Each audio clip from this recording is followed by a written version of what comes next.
Plusieurs signaux et articles du Code de la route traitent de l'arrêt et du stationnement. Et c'est normal puisque se ranger à certains endroits peut constituer une gêne ou un danger pour les autres usagers.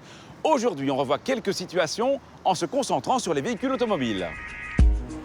En général, tant l'arrêt que le stationnement sont interdits là où c'est gênant.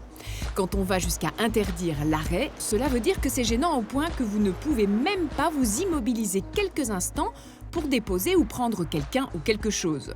Et ça peut se matérialiser tout simplement par la présence de ce signal que le gestionnaire de voirie place en fonction de sa connaissance des risques locaux.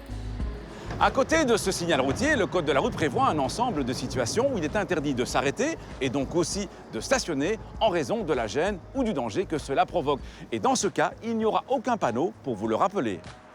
C'est ainsi qu'il est notamment interdit de s'arrêter sur les trottoirs et dans les agglomérations sur les accotements en saillie, sauf réglementation locale via la signalisation.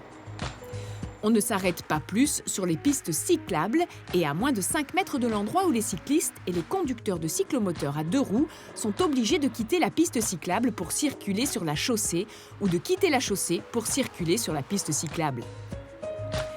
Logiquement aussi, on ne s'arrête pas sur les passages pour piétons, sur les passages pour cyclistes et conducteurs de cyclomoteurs à 2 roues, mais aussi sur la chaussée à moins de 5 mètres en deçà de ces passages. Cet espace de 5 mètres est important car c'est ce qui permet aux piétons et cyclistes de mieux voir et d'être mieux vus au moment de la traversée.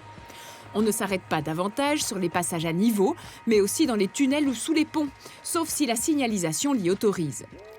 Les passages souterrains sont des endroits sensibles où l'on veut que le trafic soit le plus sûr et le plus fluide possible.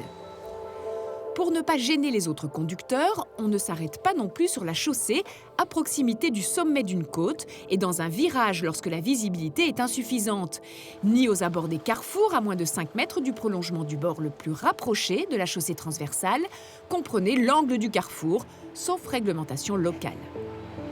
Dans les règles générales sur l'arrêt et le stationnement, il est stipulé qu'un véhicule doit se ranger à droite par rapport au sens de sa marche, sauf si la rue est à sens unique. Mais au fond, pourquoi doit-on se ranger côté droit ? Eh bien, en se rangeant à gauche par rapport au sens de sa marche, on fait non seulement des manœuvres qui peuvent déranger les conducteurs dans les 2 sens de circulation, mais on se met surtout dans une position qui ne permet pas de bien voir le trafic quand on va vouloir quitter cette place. Voilà pourquoi il faut absolument éviter de se garer de cette manière. C'est aussi le cas du double fil. Beaucoup de conducteurs pensent qu'il est autorisé de s'arrêter quelques instants de cette manière.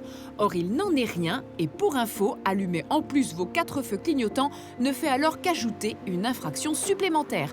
Le stationnement en double fil gêne fortement le trafic et peut dès lors provoquer des accidents. Enfin, terminons par 2 situations pour lesquelles il est interdit de stationner, mais bien autorisé de s'arrêter, et où pourtant nous vous recommandons de ne pas le faire. Je veux parler des places pour personnes handicapées, ainsi que des arrêts des transports en commun. Dans un cas comme dans l'autre, les passagers de ces véhicules sont dans l'embarras si ces emplacements sont occupés par des véhicules en train de charger ou décharger. Peut-on laisser tourner le moteur de son véhicule quand on est à l'arrêt ou en stationnement ? La réponse est non. Le Code de la route précise en effet que les conducteurs doivent veiller à ne pas laisser le moteur de leur véhicule en marche au point mort, sauf en cas de nécessité.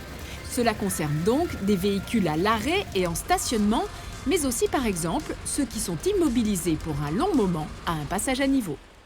À la semaine prochaine et d'ici là, bonne route!